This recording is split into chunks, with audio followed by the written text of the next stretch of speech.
It was a fun off season, man. Wedding was the best night of my life, and I appreciate everybody who came out and celebrated and had fun with us.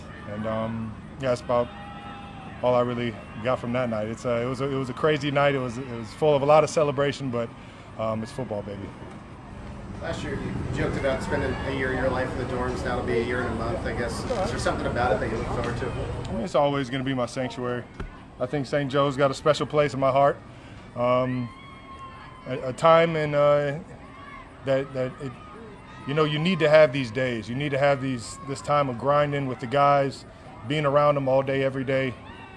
You start to create that chemistry and that standard of how we're going to do things. And this year it's ramped up even more, especially on the offensive side of the ball. And man, it feels good to have the leaders out there, all feeling the same thing. Trav, I talk to a lot of guys in pro sports, and they tell me when they get to the league, they want to do three things: win a championship, take care of their family, and stay healthy. You've been fortunate enough to do all three. What motivates you to still come out here and still want to play football?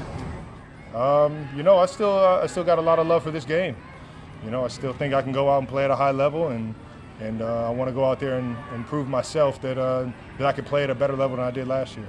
And I think that's probably the biggest thing for me is making sure that I'm accountable for the guys in this room and every single play that I'm out there. That's what motivates you. Change from year one to year 14. I mean, year one I was just trying to make the team, I guess.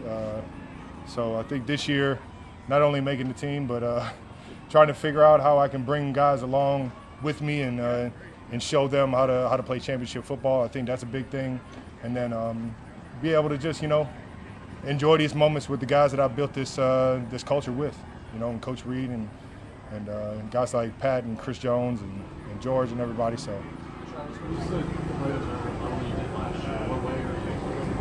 all aspects of football, man. Being more accountable when the ball's in the air. There were a few games last year that I felt like I put on myself. In the blocking world, being able to get my guys so we can spring guys for bigger gains. And then on top of that, just being a better leader, and when we get stuck in a with adversity hitting, who's going to be able to, who's going to want you in that foxhole with you? And that's one of those things that I want to be one of those guys that everybody counts on to be there and get us out of that foxhole. The fact that we didn't make the playoffs, I moved on pretty quick. But I think once we get back into OTAs and right now, I think everybody feels everything's got to get turned up a little bit, and that's what you're seeing right now. Bombshell, this is Patrick's 10th season, and I just wonder if you might recall some of your first interactions with him, and maybe just the arc of your relationship with him since then. One of the most surprising things you'll ever find out about playing with Pat Mahomes is the guy's got a good cadence. There's something with the frequency of his voice, and when he says that, it really gets you to. So everybody just got to mentally, when you're tired, you really got to lock in because that frequency it gets you to jump no matter what. It's a good cadence. Everybody knows I love that guy. That's a brother to me. I'm so proud of the way he handled adversity from last year to right now. Obviously, we still got about a month, less than a month till the first game. But if you see him out here, man, you see him enjoying the game, competing at a high level, not thinking about the knee. And he's playing his tail off right now and leading us is the biggest thing. Is when you get your leaders out there, your best players out there, and they're setting the tone, setting the standard of the tem. As long as 1-5's out there doing that, man, we're going to be a good football team. Obviously, he's grown in so many ways, but do you see some parts of him that you value because he's still the same guy? I would say the accountability to everybody around him. There's one thing everybody's, you can either, lead by example or lead with your voice. I think he's been more prone to, obviously he's always led by example, but to hold somebody accountable man to man and try and get the best out of them without them turning on you, things like that, especially in the dog days at camp, you can get real ugly mentally, but I think Pat does an unbelievable job of that, and it's been one of those things that's gotten better and better over the years, just as he holds me accountable, Feel ready to rock and roll. I mean, third day in camp for, I think, 9 day in pads, third day in pads this week. Body feels good. I was able to finish at a strong way, and just trying to make sure I set that example for the guys around me to know that, this is the standard. What are your impressions of Ken Walker? Woo! you know, Ken Walker's going to be a hell of a ball player for us, if you didn't know that already. You know, he's got every trait you could possibly want at the running back position. And on top of that, his mentality, how smart he is, his physicality, his aggression, and how he runs with the football and just plays the game. I can't say enough about him as a teammate. We got an absolute superstar on and off the field in 9. Travis, Eric getting back, and we talked to you about that earlier, but now gone through some camp with him. What has he brought being back here with you guys, especially for the guys who haven't been around him? One, you got intensity. Intensity is the first thing, and that intensity is infectious. It makes you want to scream motherfucker at everybody doing the wrong thing, and I love that shit. It's one of my favorite things about him.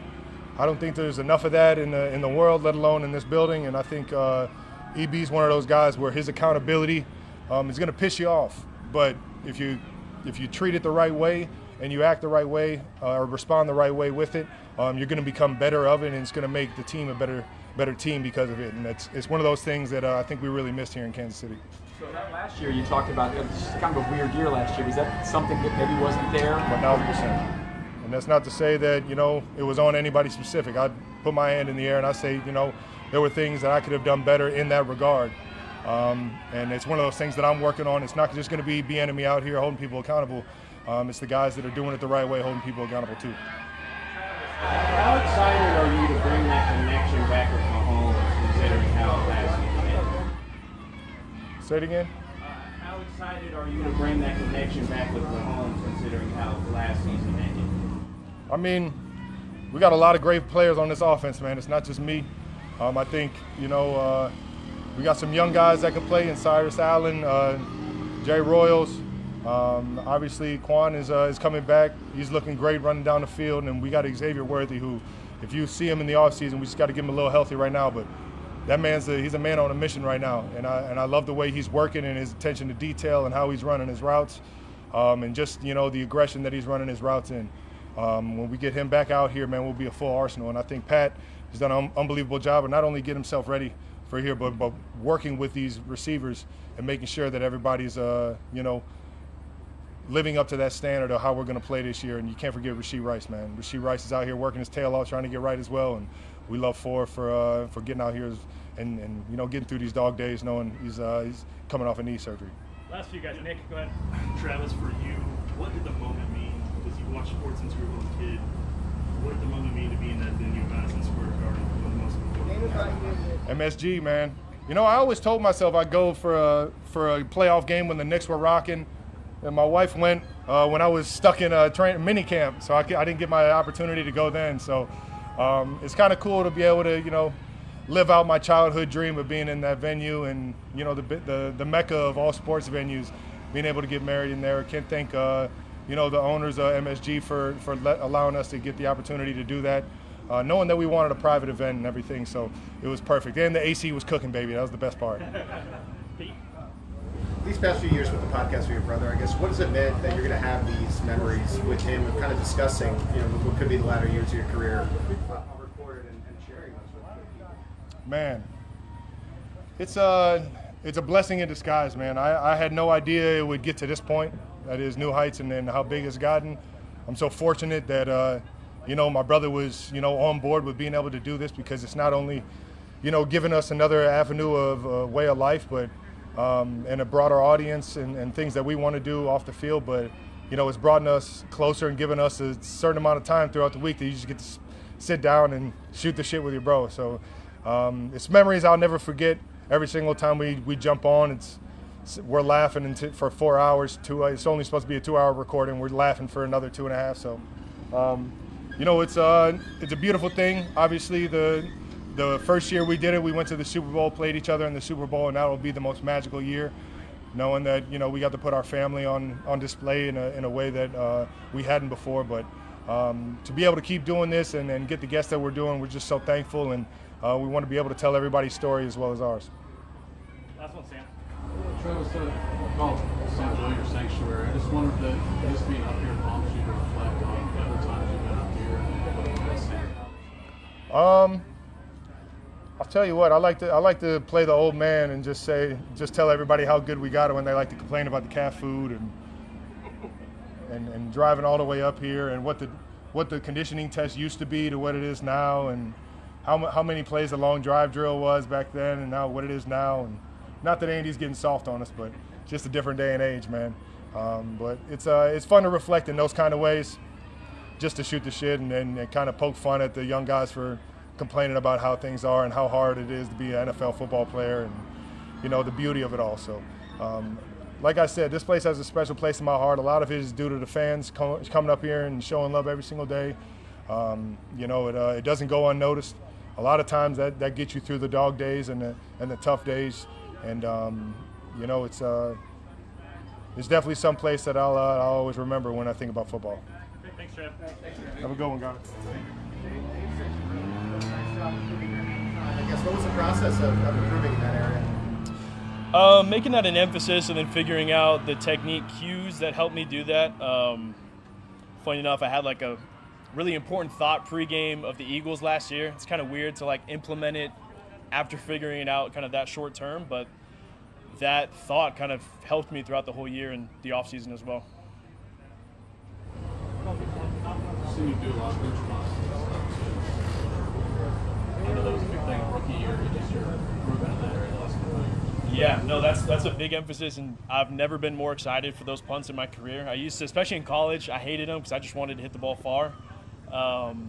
But after hitting kind of a lot of touchbacks my first year, second year having very few, kind of this year I'm looking to be a little bit more lethal in there, still have the mistakes be rare, but it's a game-changing play if you can pin it inside the 5. So I'm looking to do that a lot more this year. What about the operation? You and Harrison and James have been together for a few years now. How's that going? Yeah, it's good. I mean, the longer you play with people, you learn their tendencies, you kind of learn where their mind goes on game day and stuff like that. So it's definitely helped our chemistry grow over the past couple of years. Anything else? What's the trick? What's the trick like on the difference between kicking the ball far versus kicking the ball high and short? It's like two completely different swings. It's like in golf, like a driver versus your 60 degree. I mean, there's different thought processes on both of them because there's different outcomes that you want. So really it's kind of completely keeping them separate. That's helped me. On the left. You and Harrison were on a team at Full Crest Mini Golf. Tell me a little bit about how you guys like to enjoy the time when you're out here for camp. Yeah, it's good. We do have a little bit more time on our hands than the other players because we have less meetings and obviously less strategy and stuff. But it's good to get out and do stuff like that. And as weird as it may sound, I'm a big believer that stuff helps us. Like we're going out there to compete. We're keeping track of who's winning. Comes down to the final hole. Travis Kelce has broken his silence in the most unexpected way, confirming the rumor that has been circulating in hushed tones among those closest to the couple for weeks. Taylor Swift is preparing to bring their first child into the world, and the arrival is expected before the final game of the 2026 to 2027 NFL season. The announcement came during a quiet sit-down that felt more like a confession than a press conference as the Chiefs' tight end spoke with a rare mix of vulnerability and pride.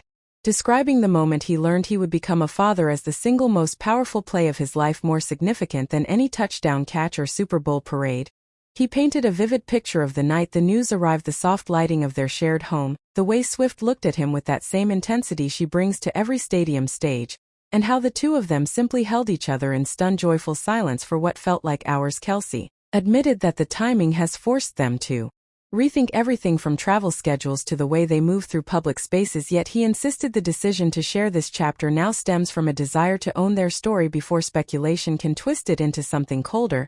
He spoke of late nights spent talking about the kind of parents they hope to be, the quiet strength he already sees in Swift, and the unexpected softness that has settled over their relationship since the positive test. The 26 to 27 season, already stacked with high expectations and championship pressure, now carries an entirely different weight. Every practice, every film session, every roar of the Arrowhead crowd will feel sharper knowing that somewhere beyond the final whistle a new life is waiting to begin. Yet Kelce carefully avoided any precise due date or medical specifics, leaving just enough mystery to keep the internet spinning for months.